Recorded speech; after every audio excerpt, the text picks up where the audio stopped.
పూర్తి వివరాలు చూసే ముందు మా ఛానల్ ని సబ్స్క్రైబ్ చేయడం మర్చిపోకండి. శ్రీ గురుభ్యో నమః. శ్రీ మహాసరస్వత్యై నమః. ఓం నమః శివాయ. నారాయణ శాస్త్రి ఆస్ట్రాలజీ ఛానల్ వీక్షిస్తున్నటువంటి ప్రేక్షక మహాశీలకు స్వాగతం, సుస్వాగతం.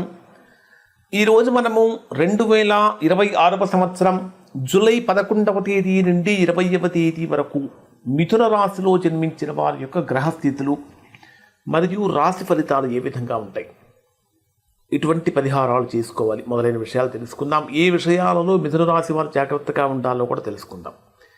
మిథున రాశి వారికి ప్రస్తుతం జరుగుతున్నటువంటి గ్రహస్థితులను కనుక పరిశీలిస్తే రాశ్యాధిపతి అయినటువంటి బుధుడు మీ జన్మరాశిలోనే సంచరిస్తున్నాడు.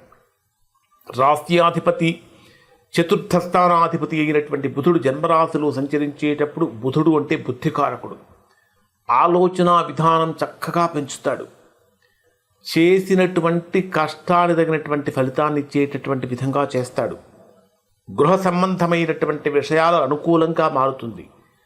తల్లి యొక్క ఆరోగ్యం విషయంలో ఎవరైతే తీవ్రంగా ఇబ్బంది పడుతూ ఉన్నారో అవన్నీ తొలగిపోతూ ఉంటాయి. ఒక రకంగా చెప్పాలంటే పరిపూర్ణమైనటువంటి మనుషులుగా మిథున రాశి వారు రూపాంతరం చెందే అవకాశం కూడా కనిపిస్తుంది. అంటే ఒక నెక్స్ట్ లెవెల్కి వెళ్ళేంత గొప్ప పరిణతి బుధుడి యొక్క కారణం చేత మిథున రాశి వారికి కలుగుతుంది. మీ జన్మరాశిలోనే రవి యొక్క సంచారం కూడా జరుగుతున్నది. తృతీయ స్థానాధిపతి అయినటువంటి రవి మీ జన్మరాశిలో 16వ తేదీ వరకు సంచరిస్తూ 17వ తేదీ నుంచి 2వ స్థానమైన ధనస్థానమైనటువంటి కర్కాటక రాశిలో ప్రవేశిస్తాడు. ఎప్పుడైతే రవి మీ జన్మరాశిలో సంచరిస్తూ ఉంటాడో మిథున రాశి వారికి లీడర్షిప్ క్వాలిటీస్ పెరుగుతూ ఉంటాయి. అంటే ఎలాంటి కార్యాన్నైనా సరే చక్కగా ఒంటి చేత్తో నెరవేర్చగలిగినటువంటి శక్తి సామర్థ్యాలను పొందుతారు. ప్రభుత్వ సంబంధమైనటువంటి పనులు చాలా చక్కగా బ్రహ్మాండంగా ద్విగుణీకృతం అవుతూ ఉంటాయి, చేయగలుగుతూ ఉంటారు.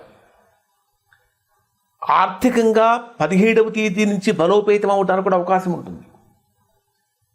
తృతీయ స్థానంలో సంచరించేటటువంటి శుక్రుడి యొక్క ప్రభావాన్ని కనుక పరిశీలిస్తే, అంటే మిథున రాశికి పంచమ స్థానాధిపతి అయినటువంటి శుక్రుడు తృతీయ స్థానంలో ఉన్నటువంటి కారణం చేత తృతీయ స్థానాధిపతి అయినటువంటి రవి మీ జన్మరాశిలోనే సంచరిస్తున్నటువంటి కారణం చేత అన్నదమ్ముల నుంచి, తోబుట్టువుల నుంచి, స్నేహితుల నుంచి లేదా ఆత్మీయుల నుంచి బ్రహ్మాండమైనటువంటి సపోర్ట్ మిథున రాశి వారు పొందుతారు. ఇంత గొప్ప సపోర్ట్ ఎప్పుడూ పొందలేరు, అంత గొప్ప సపోర్ట్ పొందుతారు. అనుకూలత అంటే ఏ పని కావాలంటే అడగకుండానే సహాయం చేసేటటువంటి అది మీరు పొందుతారు. సహాయం చేసేటటువంటి తత్వాన్ని పొందుతారు. అన్నీ బాగున్నాయి కదా, మరి ఏదైనా సమస్య ఉందా అంటే 12వ స్థానంలో సంచరించేటటువంటి కుజుడు మిథున రాశి వారిలో అనవసరమైనటువంటి ఆవేశాన్ని పెంచి ఆలోచనను తగ్గిస్తాడు. కాబట్టి మిథున రాశి వారు అనవసరమైనటువంటి ఆవేశానికి వెళ్లకుండా జన్మరాశిలోనే బుధుడు కూడా సంచరిస్తున్నటువంటి కారణం చేత సంపూర్ణమైనటువంటి పరిపూర్ణంగా ఏ పని చేసినా సరే ఆలోచనతో కనుక చేసినట్లయితే శీఘ్రమైనటువంటి విజయాన్ని పొందుతారు. కానీ మీ ప్రమేయం లేకుండానే అనవసరమైనటువంటి వివాదాలలో చిక్కుకోవటము, మాట్లాడేటటువంటి మాట మీద కొద్దిగా కంట్రోల్ కోల్పోవటము, ఆరోగ్యపరమైనటువంటి విషయాలలో ముఖ్యంగా చెప్పాలంటే మీ జన్మరాశికి షష్టాధిపతి లాభాధిపతి అయినటువంటి కుజుడు 12వ స్థానంలో ఏ స్థానంలో సంచరించేటప్పుడు ఆరోగ్యపరంగా ఇబ్బంది కలగటము, ఎవరైతే కిడ్నీ రిలేటెడ్ ప్రాబ్లమ్స్తో, అబ్డామినల్ రిలేటెడ్ ప్రాబ్లమ్స్తో ఇబ్బంది పడుతున్నటువంటి వారికి వాటి సమస్యలు పెరగటం జరుగుతూ ఉంటాయి. షేర్ మార్కెట్లో ఆశించినంత గొప్ప లాభాన్ని పొందలేకపోవటము, రావాల్సిన ధనం చేతికి అందకపోవటము, రావాల్సిన ధనం స్థానంలో ధనం రాకుండా శత్రుత్వం పెరగటం అనేది జరుగుతూ ఉంటుంది. దశమంలో శని ప్రభావము, దశమ స్థానాధిపతి కూడా కుజుడి మీద ఉన్న కారణం చేత చేసేటటువంటి ఉద్యోగ స్థలంలో అనవసరమైనటువంటి ఇబ్బందులు కలగకుండా చూసుకోవాలి. నిరుద్యోగులుగా ఉన్నటువంటి వారు చేసే ప్రయత్నాలలో స్వల్పమైనటువంటి ఆటంకాలు కూడా కలుగుతూ ఉంటాయి అని చెప్పాలి. మరి డే వైజ్గా పరిశీలిస్తే ఏ విధంగా ఉంటుంది? ఒకటి ఫస్ట్ పాయింట్ కనుక తీసుకుంటే 11వ తేదీ ఉదయం నుంచి 12వ తేదీ రాత్రి 7:06 వరకు ఉండేటటువంటి సమయంలో ఈ 2 రోజులు కూడా 12వ స్థానం అయినటువంటి వ్యయ స్థానంలో కుజుడితో కలిసి సంచరించేటటువంటి చంద్రుడి యొక్క ప్రభావం కారణం చేత మనస్సు స్థిమితంగా ఉండదు. ఎక్కడో ఏదో అలజడి కలుగుతూ ఉంటుంది. ఖర్చులు పెరిగిపోతూ ఉంటాయి. కొంచెం సెల్ఫ్ కంట్రోల్ తగ్గుతుందా అనిపిస్తూ ఉంటుంది. కానీ విదేశీ ప్రయాణాలు కలిసి వస్తాయి. సుదూర ప్రయాణాల కోసం ప్రయత్నించే వారికి అనుకూలంగా మారుతూ ఉంటుంది. ముఖ్యంగా చెప్పాలంటే ఆధ్యాత్మికపరమైనటువంటి కార్యక్రమాలకు, దైవ దర్శనాలకు ప్రాధాన్యం ఇస్తారు. ఆసుపత్రి ఇలా కోర్టు వ్యవహారాలలో ఉన్నటువంటి చిక్కులు కొద్దిగా తగ్గుతాయి. మీరేమనుకుంటారంటే ఈ 2 రోజులు కూడా మా చేతిలో రూపాయి నిలబట్టలేదు, ఎంత వస్తే అంత అయిపోతున్నాయి ఏమిటి అనేటటువంటి భావన మీకు పెరుగుతూ ఉంటుంది. సెకండ్ పాయింట్ ఏమిటంటే 12వ తేదీ రాత్రి 7:06 నుంచి 14వ తేదీ సాయంత్రం 6:50 వరకు ఉండేటటువంటి సమయంలో గడిచిన 2 రోజుల నుంచి మీరు ఏ రకంగా ఒత్తిడి అయితే ఎదుర్కొన్నారో, ఆర్థికంగా, కుటుంబపరంగా, ఉద్యోగపరంగా, వ్యాపారపరంగా అంటే 11, 12 తేదీలలో ఏ రకంగా అయితే మీరు ఒత్తిడి ఎదుర్కొన్నారో ఆ ఒత్తిడి మొత్తము కూడా తొలగిపోయి చాలా స్పష్టమైనటువంటి క్లారిటీతోటి, ఆత్మవిశ్వాసంతో ముందుకెళ్తూ ఉంటారు. బ్రహ్మాండమైనటువంటి ఆలోచనలతో వేగంగా మీ సమాజంలో మీ ప్రతిష్టను కూడా పెంచుతూ ఉంటుందని చెప్పాలి.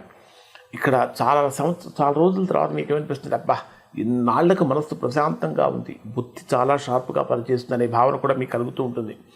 14వ తేదీ సాయంత్రం 6:50 నుంచి 16వ తేదీ రాత్రి 7:55 వరకు ఉండేటటువంటి సమయంలో ఇది మీకు స్వక్షేత్రం అంటే చంద్రుడు స్వక్షేత్రంలో, గురుడు ఉచ్చస్థానంలో, గురుచంద్ర గ్రహాల గజకేసరి యోగం యొక్క ప్రభావం అంటే ఏ విధంగా ఉంటుందంటే ఎప్పటి నుంచి ఎప్పటి వరకు మీకు 14వ తేదీ సాయంత్రం 6:50 నుంచి 16వ తేదీ రాత్రి 7:55 వరకు మీకు ఏ విధంగా ఉంటుందంటే ఆర్థికంగా ఒక సువర్ణాధ్యాయానికి నాంది పలుకుతారు. ఆకస్మికమైన ధనలాభం సూచిస్తున్నది. రావాల్సినటువంటి పాత బాకీలు వసూలవుతూ ఉంటాయి.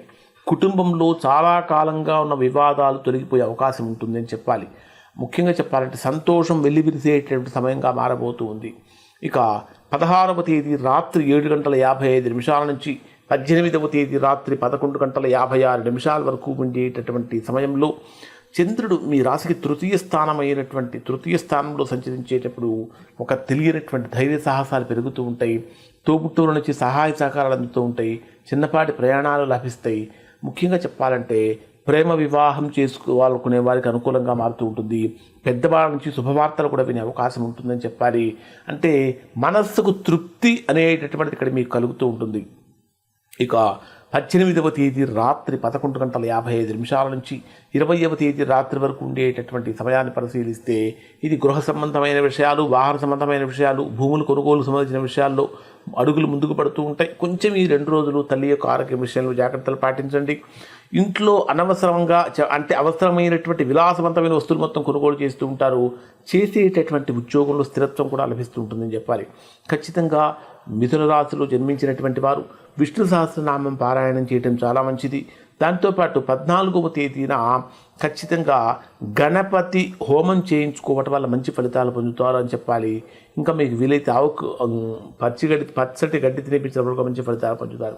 ఇప్పుడు చెప్పినటువంటి ఫలితాలు మిథున రాశిలో అందరికీ వర్తిస్తాయి.